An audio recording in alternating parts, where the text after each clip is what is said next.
नमस्कार मित्रों, welcome back to my channel. मित्रों, basic learning hub YouTube channel पर आप सबका हार्दिक स्वागत है। मित्रों, एसएलडीपी के तहत जो प्रश्नोत्तरी आपको हम प्रस्तुत कर रहे हैं, उस ट्रेनिंग को आप 7 अगस्त तक अवश्य ही पूरा कर लें, क्योंकि इसके संबंध में महानिदेशक स्कूल शिक्षा का आदेश आ गया है और यह अति आवश्यक है। तो इसको आप कैसे करेंगे, लिंक पर जाकर कैसे ओपन करना है, पूरी जानकारी आपको मिलेगी। परंतु जो ट्रेनिंग करने के पहले आप अर्थात प्रश्नोत्तरी को देखने के पहले यदि भी चैनल पर नए हैं तो चैनल को सब्सक्राइब अवश्य करें और बेल आइकन को प्रेस करते हुए प्रश्नों के उत्तर देखें। तो इस लिंक को अगर टच करेंगे तो आप वहां तक पहुंच जाएंगे और ये दीक्षा पोर्टल पर देखिए उपलब्ध है। लिंक को टच किए ओपन विथ, तो हमको इसको दीक्षा से ओपन कर रहे हैं और ये देखिए ये आ गया है, सीखना शुरू करें। तब ये देखिए अब आ रहा है टीचर मोटिवेशन आधारभूत मूल्यांकन। अब इसमें देखिए जो प्रश्न लिखे हुए हैं उनको हमें सही जवाब उसका देना है, सही ऑप्शन सेलेक्ट करना है। वो 3M क्या है जिसका उपयोग एक प्रधानाध्यापक टीचर मोटिवेशन बढ़ाने के लिए कर सकता है। 4 विकल्प हैं इसमें: मोटिवेशन, मास्टर, मेजर मापन, monitor, measure, mentor. Monitor, mentor, motivate और मॉडल, मेजर, मेंटोर। तो इसमें तीसरा विकल्प इसका है मॉनिटर, मेंटोर और मोटिवेट, ये इसका सही जवाब है। अब इसको हमने टच किया और एरो बटन दबाएंगे और आगे बढ़ जाएंगे। अब यहाँ पर देखिए, यहाँ पर जो लिखा हुआ है उसमें लिखा है सुश्री माया ने अपने विद्यालय में टीचर मोटिवेशन का अध्ययन करने के लिए एक रेटिंग स्केल मूल्यांकन किया। यह विद्यालय के सभी 4 शिक्षकों द्वारा प्राप्त प्रतिक्रिया का संकलित रूप है। वो इसका क्या अर्थ निकाल सकती हैं। तो इसमें भी 4 विकल्प दिए गए हैं। अधिकांश शिक्षक किए जाने वाले अपने कार्य, अपनी जिम्मेदारी पर बेहद गर्व महसूस करते हैं। दूसरा विकल्प है अधिकांश शिक्षक अपनी नौकरी के आर्थिक लाभों से संतुष्ट हैं, लेकिन अन्य गैर आर्थिक पुरस्कारों से असंतुष्ट हैं। अधिकांश शिक्षकों के ज्ञान को बढ़ाने और कौशल के विकास के लिए और अधिक क्षमता संवर्धन सत्रों की आवश्यकता है।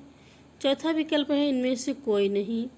तो इसका दूसरा विकल्प जो है अधिकांश शिक्षक अपनी नौकरी के आर्थिक लाभों से संतुष्ट हैं, लेकिन अन्य गैर आर्थिक पुरस्कारों से असंतुष्ट हैं, ये इसका सही जवाब है।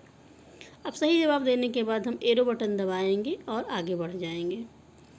अब यहाँ देखिए लिखा हुआ है प्रश्न, टीचर मोटिवेशन के वर्णनात्मक पहलू को समझने के लिए प्रधानाध्यापक द्वारा किस प्रकार की प्रश्नावली का उपयोग किया जाता है।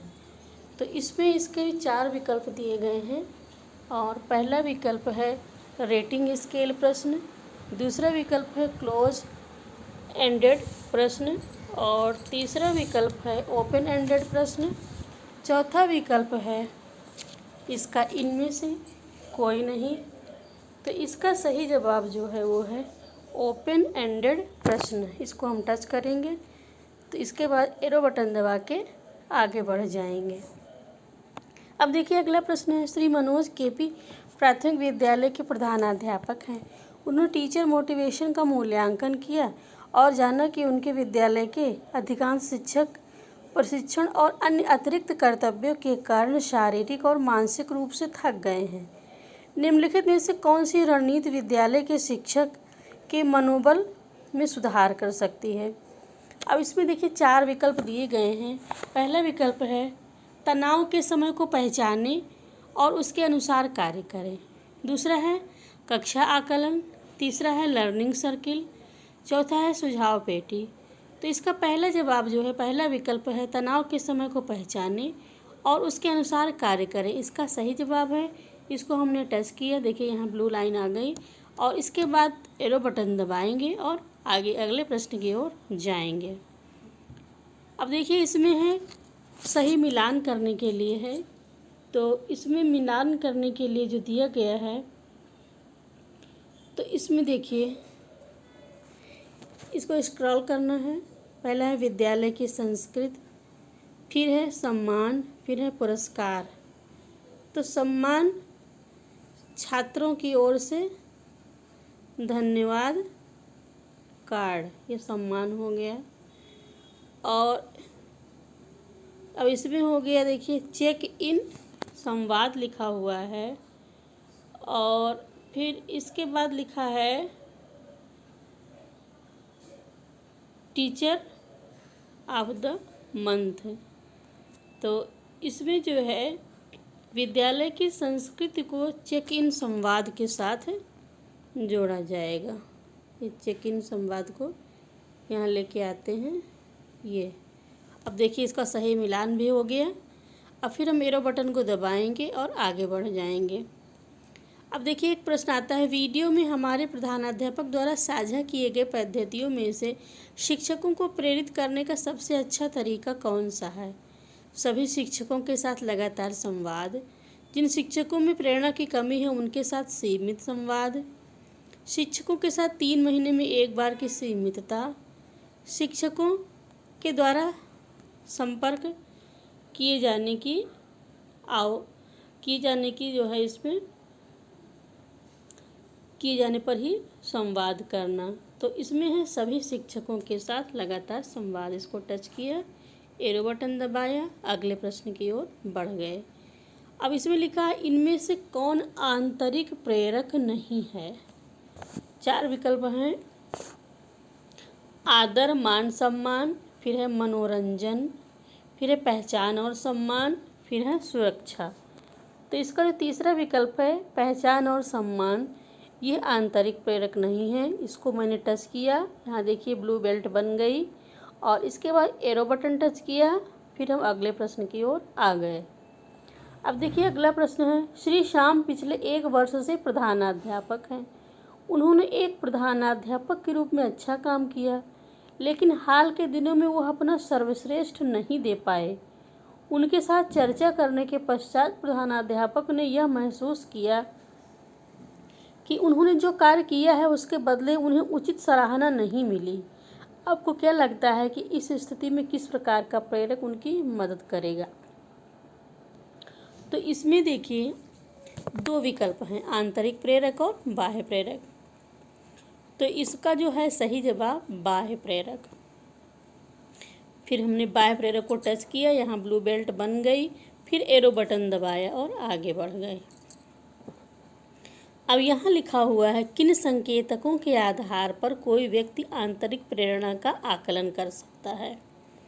अब इसमें 4 विकल्प हैं, मासिक वेतन, सम्मान, कार्य परिस्थितियाँ, इनमें से कोई नहीं।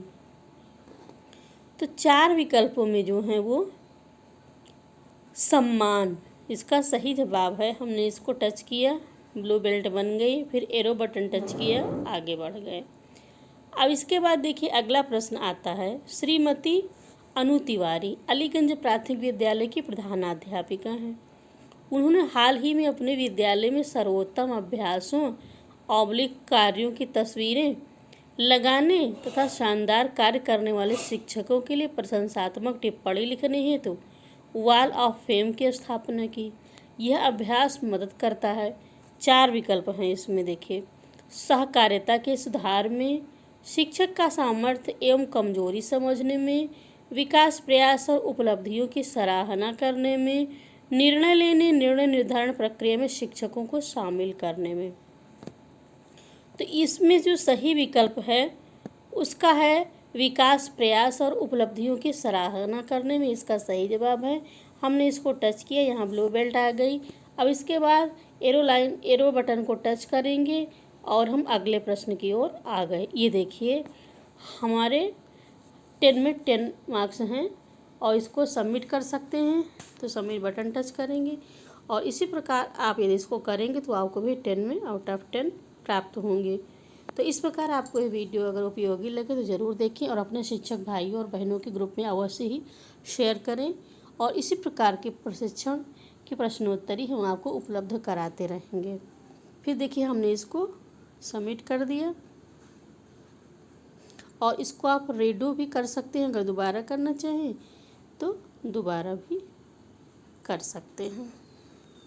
फिर अब इसके बाद नेक्स्ट पर जाएंगे तो लिखा है go to next, teacher motivation पर आधारित केस अध्ययन एरो बटन को टच किया मैंने, देखिए अब यहाँ ओपन हो गया, इसको हमने चलाया। केस स्टडी लोडिंग योर, देखिए आ गया टीचर मोटिवेशन पर आधारित केस अध्ययन। अब ये देखिए टीचर मोटिवेशन पर आधारित केस अध्ययन, फिर हमने इसको आगे बढ़ाया, बढ़ाते जा रहे हैं। देखिए चित्र बना हुआ है, फिर इसको हम जल्दी जल्दी बढ़ाते जा रहे हैं और ये देखिए देखते जाइए आप। फिर अब इसके बाद आपके अनुसार किसकी कक्षा एक प्रभावी कक्षा थी? सुश्री राधिका, श्री राज, इनमें से आप इस वीडियो को देखेंगे और फिर उसके बाद उसका उत्तर आप करते जाएंगे। इसे बहुत ही आसान है। फिर इसके बाद देखिए अब इसमें आपके अनुसार प्रभावी कक्षा क्यों थी? तो इसका भी जवाब आप 4 विकल्प के रूप में पाएंगे और इसमें से एक सही उत्तर का ही चयन करना है। पहला है शिक्षक के रवैये के कारण, दूसरा है प्रधानाध्यापक की उपस्थिति के कारण, और तीसरा है कक्षा में छात्रों के कारण, फिर चौथा है उपरोक्त सभी कारण से। तो इसमें पहला है शिक्षक के रवैये के कारण। ये सही जवाब है। इसको हमने टच किया, यहाँ ब्लू बेल्ट आ गई, फिर एरो बटन दबाया और आगे बढ़ गए। फिर इसके बाद नेक्स्ट को टच करेंगे तो फिर आगे आप इस प्रकार बढ़ते जाएंगे।